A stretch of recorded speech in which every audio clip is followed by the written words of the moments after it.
Ayyamul Biz har oyda tutiladigan 3 kunlik roza haqida. Bugun milodiy yil hisobi bo'yicha 2026-yil 30-mart. Hijriy taqvim bo'yicha esa 1447-yil 11-Shavvol. Islomda har oyda tutiladigan juda fazilatli bir roza bor. Bu Ayyamul Biz rozalari, ya'ni oyning 13, 14 va 15 kunlarida tutiladigan rozalardir. Milodiy biz biladigan yilda emas, hijriy yil hisobi bo'yicha. Bu kunlar biz deb atalishiga sabab oyning to'lin, yorug' kechalariga to'g'ri kelishi bilan bog'liq. Abu Hurayra radhiyallohu anhu dan rivoyat qilinadi. Rasululloh sallallohu alayhi vasallam har oyda 3 kun roza tutgan kishi butun yil roza tutgandek bo'ladi dedilar. Salmon Farsi radhiyallohu anhu rivoyat qiladi.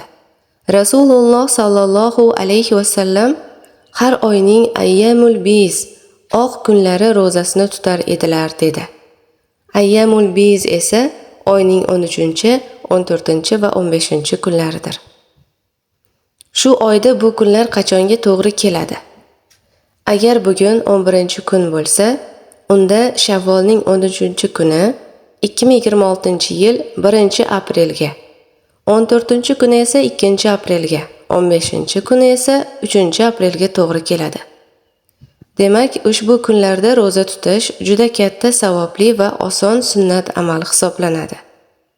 Agar kimda kim 1, 2, 3-aprel kunlari tuta olmay qolgan bo'lsa, hech qisi yo'q. 17-aprelgacha boshqa 3 kunda ham tutib bersa bo'laveradi.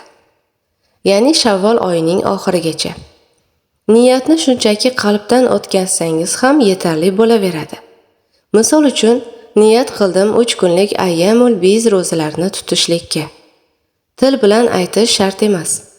Bu rozalar nafaqat savob jihatidan katta ahamiyatga ega, balki insonni sabrga, taqvoga va o'zini tarbiya qilishga o'rgatadi. Azizlar, keling, shu oydan boshlab ushbu go'zal sunnatni hayotimizga joriy qilaylik. Alloh taolo barchamizni solih amallarda bardavom qilsin. Amin.